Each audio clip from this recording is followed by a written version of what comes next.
Good evening and live from Banjul. This is GRTS News at 2000 hours with me, Winifred Nicole. In the headlines this evening, President Adama Barrow returns home after attending the 60th ECOWAS Heads of State and Government meeting in Abuja, Nigeria.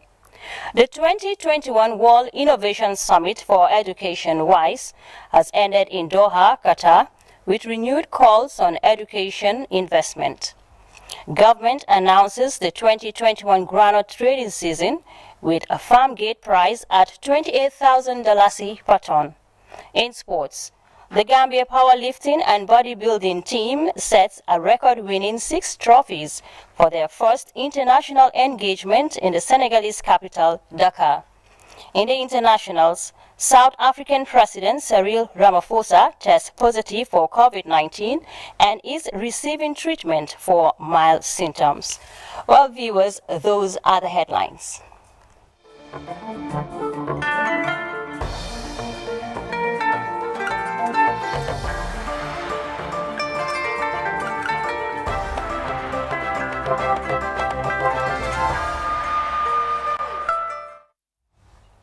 Well, many thanks for joining GRTS News with me, Winifred Nicole. We begin this edition of the bulletin with His Excellency President Adama Barrow, who today returned from the Nigerian capital of Abuja. The Gambian leader was attending the 60th ECOWAS Heads of State and Government meeting, where the Gambia's December 4th presidential election was commended for its transparency, credibility, and fair conduct. GRTS's Mama J spoke to President Barrow upon arrival at the Banjul International Airport. Let's take a listen for more on that.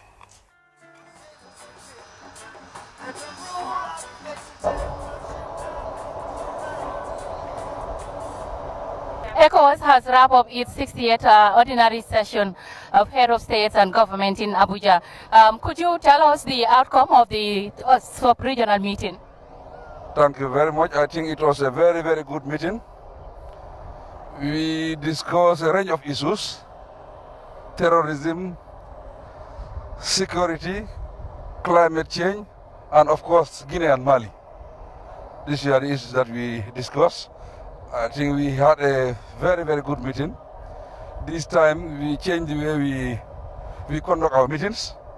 We have closed-door meeting between our presidents so that we can all speak honestly and to make sure that we agree on those issues. Your Excellency, the Gambia assumes president of the ECOWAS Commission. What does it mean for the country?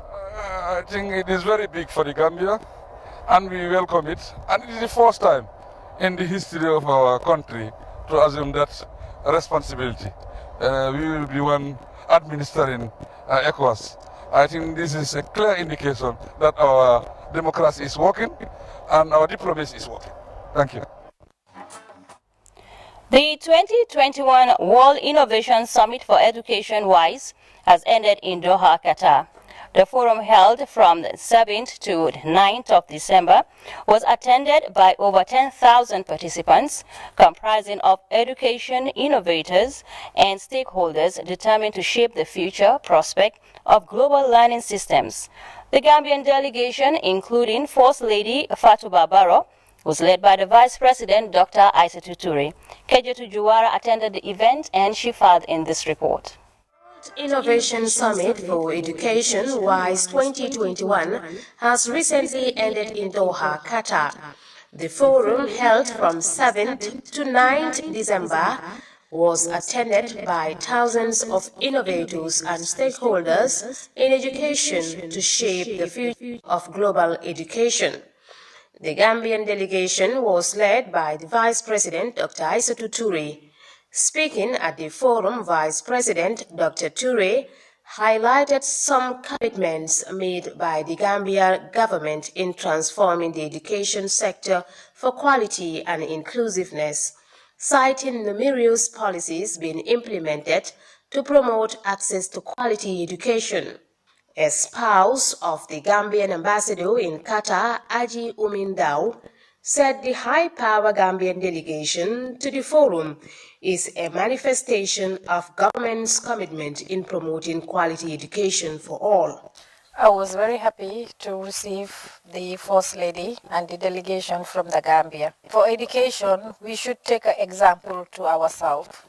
Without education, we are not going to be here today. So that means that what we learn give us something, that today we can give it to our kids and help the other people whom that they are not having education. Because education is the best. That you can hold over the world, anywhere you go, you could be able to see yourself somewhere. Reporting for GRTS News, I am Khadija Tujuara. And now to a press release from the Executive and Secretariat of the Gambia Association of Local Government Authorities, GALGA, and it reads, GALGA wishes to congratulate His Excellency President Adama Barrow for his re-election victory in the December 4th presidential election. Your re-election into office was a collective decision of the Gambian people to yet again offer you the responsibility to lead the country's highest office for the development of our beloved Gambia. As a consortium of the 8 local government administrations in the country, we believe in and advocate the application of the principles of good governance, free and fair distribution of development and opportunities to the people we serve. And we hope that we can share the same principles together in the best interests of the Gambian people. The release continues that GALGA will continue the commitment to closely work with your government to provide the much-needed development that our great nation deserves and the welfare of our people. We further pray that Allah, in His infinite power and supremacy, continue to guide and protect you and your government in leading this country on the right path. The Gambia Association of Local Government Authorities further congratulates the Gambian people for conducting the December 4th presidential polls in the most peaceful manner, which is now earning the country an enviable reputation across the world, the release concludes. In medical and health matters, the Ministry of Health, in partnership with a charitable organization, OneSight, today launched an electronic medical record system point of care at the Sheikh Zayed Regional Eye Care Center in Kanifing. The historic launching is aimed at boosting the health sector in keeping proper medical records, which has been a challenge for decades in many developing countries. Baba Sila has more on that. For the first time in the country's medical system, this initiative, supported by a renowned international NGO OneSight, will minimize patient waiting hours and create easy access to medical records for insightful medical research purposes. Proper keeping of medical record has been a big challenge for the country's health sector, but this new technology significantly transformed the system from paper to an electronic scheme for effective archiving. Some 5-6 years ago, to be precise, we had this dream that we want this center of excellence to transition from paper to paperless. And that requires a lot of effort, it requires a lot of financial input, and we also committed it to prayers. Through God's infinite mercy, we made contact with some benevolent friends of the Gambia, OneSight. We are deeply grateful to the positive response we received from OneSight. Sheikh Omar Dipa, a veteran health worker and chairman board of directors, Sheikh Zayed Regional Eye Care Center, underscored the importance of proper record keeping, which is requires effective data management. Efficient management of data and information is crucial for quality service delivery. And the CEO has given you a genesis of what has transpired over the past 2 years. It's been a very challenging initiative, but we've made it. Vincent Mendy, coordinator of OneSight and the permanent secretary at the Ministry of Health, Mohamed Lamin Jede, both expressed the well-timed nature of the initiative, which they describe as historic and a monumental achievement for the health sector. The $45,000 electronic system will enable government to store data for research. This will enable CESA to fulfill its research mandate. One side piloted the Sustainable Vision Care model in 2013 in Farafenni General Hospital, and it's beautiful to see the CEO that was around when we started it here today. An electronic medical record includes and cuts across a spectrum of care, such as visual acuity, intraocular pressure, sleep lamp examination findings, fundoscopy, biometry and ultrasound diagnosis, medicine, tests, allergies, immunizations and treatment plans, among others.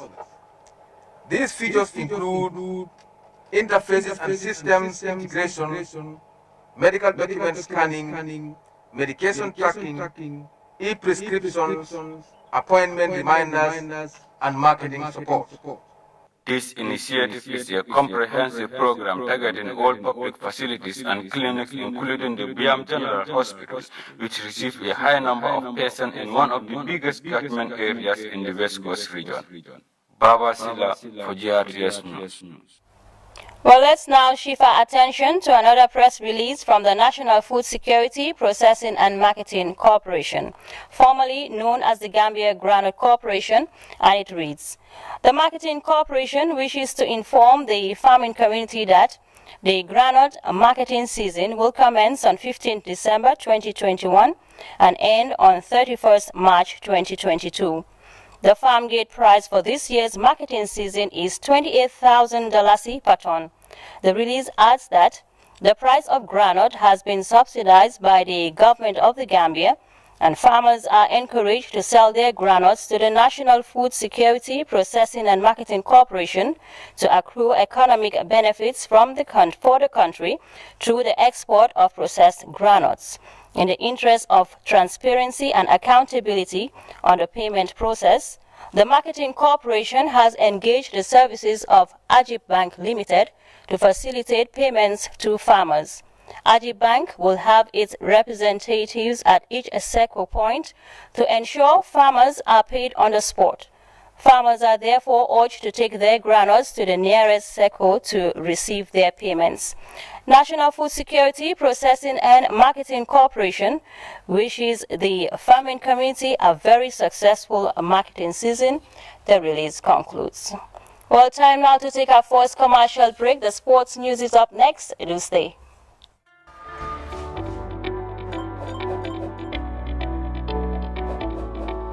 Wondering how to cash in using AfriMoney? Here are a few steps. Go to the nearest Afri agent. Tell them how much you want to deposit. Give the agent your number and the cash. You will receive an SMS notification from 777 confirming the deposit. To check and confirm your balance, dial *777#. Select option 7, my account. Select option 1, check balance. Enter your PIN to receive your money. With AfriMoney, Sajahle Jenna.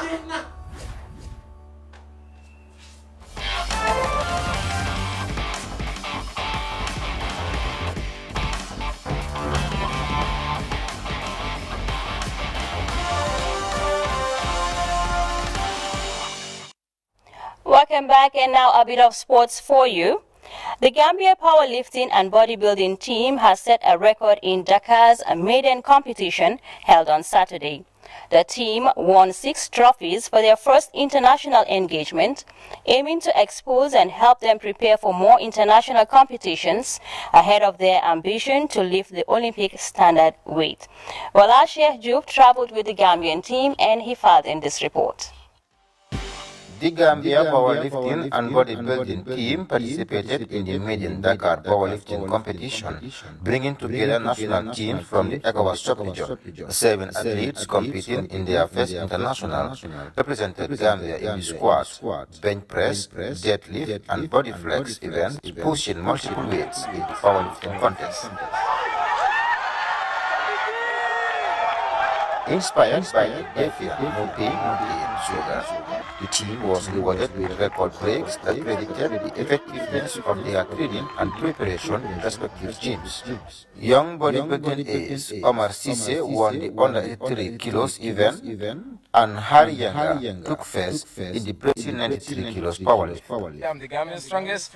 I've never lose competition, and then I did it again. I promise my fans, I promise everybody that I'm gonna bring the trophy. And so far, so good. I have come with the trophy. God, because I've been struggling for this day in my life since I started powerlifting. I have been hearing everything. Some people even discourage me. Team Gambia further extended its performance with Aladi Cisse winning first position in the 105 kilos powerlift, followed by Bully Haidara, who made second position. Wow, more prepared, I am well prepared for this competition and believe in myself. I train every day. Even sometimes weekend I am at the beach just to achieve something in this maiden tournament. And thank God I took first in my category. I am so happy. Wow. And today we're happy to come here. I'm a Gambian strongest. Since 2019, I've competed and never lose. So and then we come here, we know we can win, and then we try. In the senior category, the 120 kilos lifted, Samuel Ogo took second position and Abdullah Baji came second in bodybuilding. We came here unexpectedly. We get most of the trophies, most of the awards, so we are all happy, we are all grateful. Thanks to our gym masters, thanks to our coach. Thanks to GRTS for being here. Thanks to my teammate. We all did well in all categories. I'm the seniors level. I took second in my category, and all of them in their own category they did very, very well. And we are so grateful because we put in hard efforts, hard work to deserve what we have today. Yeah, I have to. I promise also my fans that I'll bring something for them.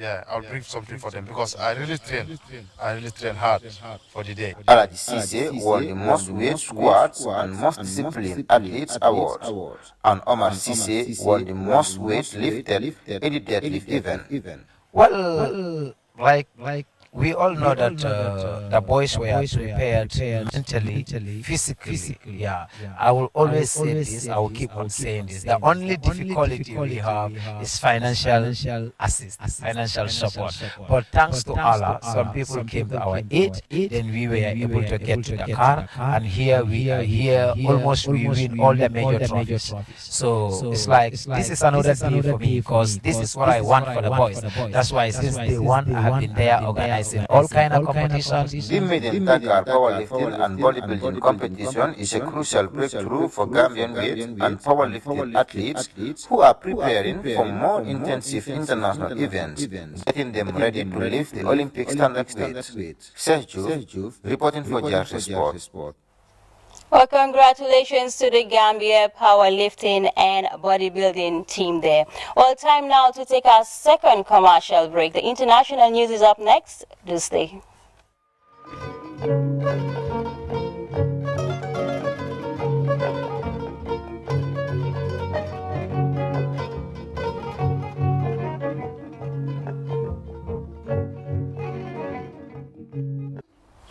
Welcome back, and in the internationals, South African President Cyril Ramaphosa tested positive for COVID-19 yesterday and is receiving treatment for mild symptoms.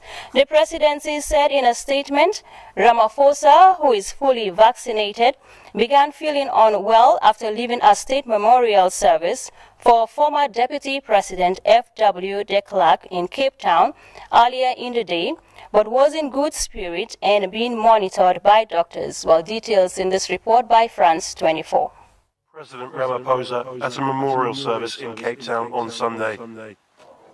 Just hours later, he had tested positive for COVID.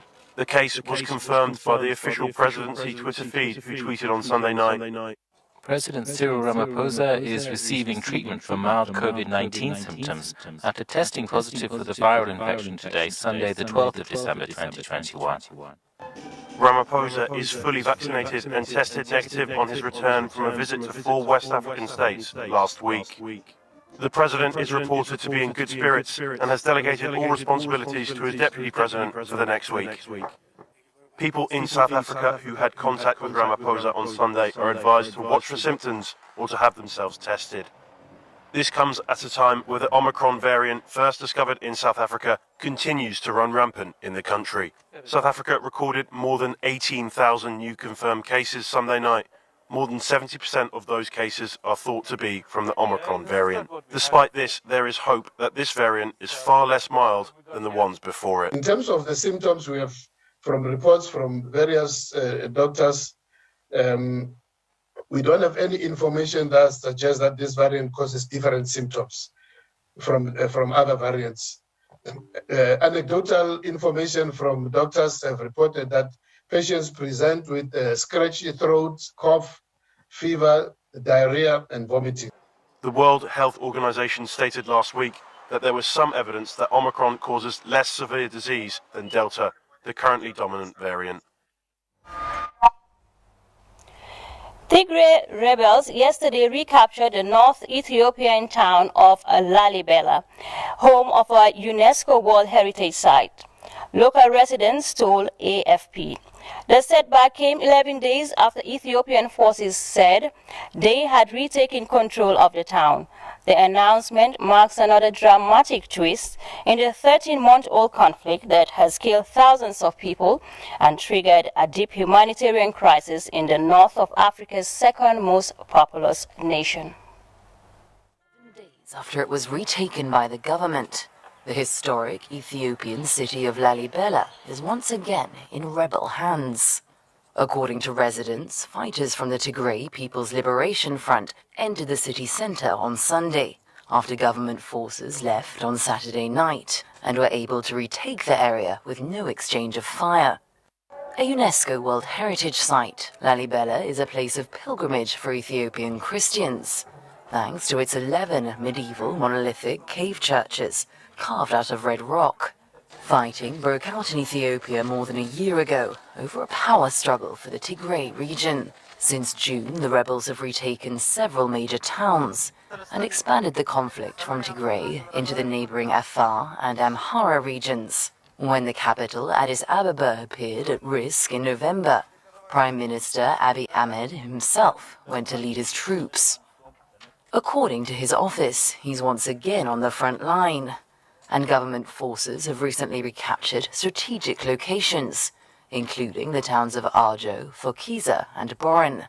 The conflict has displaced more than 2 million people and pushed nearly 9 million to the brink of starvation. There have been reports of massacres and rapes by both sides. Human Rights Watch is calling for a United Nations probe into the alleged war crimes. While still in the internationals, rescue workers today resume combing through debris, hoping to find survivors from deadly tornadoes that left 6 U.S. states nearly ravaged over the weekend.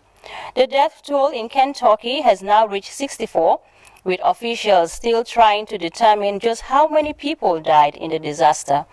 President Joe Biden yesterday declared a major federal disaster in Kentucky, paving the way for additional federal aid. Kentucky Governor Andy Bashir formally requested the declaration earlier today. More in this report. In the aftermath of the disaster, a chain of solidarity is formed. In this small town in Kentucky, located about 40 kilometers from the passage of the tornadoes, these volunteers load trucks with essential goods. We had folks who wanted to do whatever they could to help friends and family. Everybody in our community feels that way. It's a small town, and so knowing that their neighbors down the street were in a serious need, folks just started pulling together everything they thought that we would need. In the fallout of the disaster, everything is lacking. So the inhabitants gathered clothes, hygiene products and cans. Most will be transported as close as possible to the victims, but some, guided by volunteers, made their way to the shelter to find someone to talk to just a few hours after the trauma. So we went out and we got in the shelter, closed the door, and within 10 or 15 minutes the tornado came. It was like a freight train right over the top of you. So today I went out and I put a pizza box on my mailbox and I said, need help. And some wonderful people from this church stopped. They brought us here. Faced with the extent of the damage, several other accommodation centres have been set up in the many places of worship in the region. The European Union today imposed sanctions on a Russian private military contractor, Wagner Group, over energy companies in Syria. Wagner and alleged associates are accused of helping to finance the machineries in Ukraine, Libya, and Syria. The EU accused the Wagner Group, whose members are mostly ex-service personnel, of human rights abuses and said they carried out the operations on the Kremlin's behalf. Shadowy Russian military company, the Wagner Group, has been slapped with sanctions by EU foreign ministers.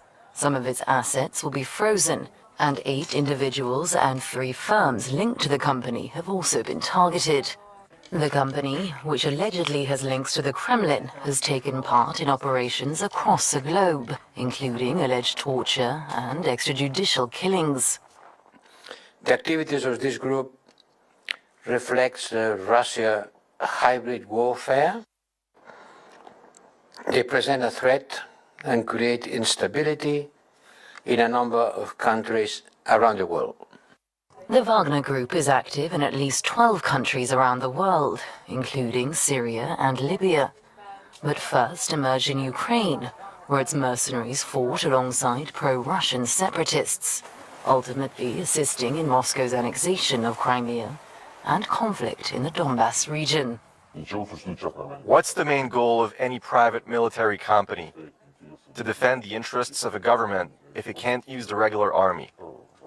The goal is financial revenue and the possibility of taking control of a large market for oil resources for our country.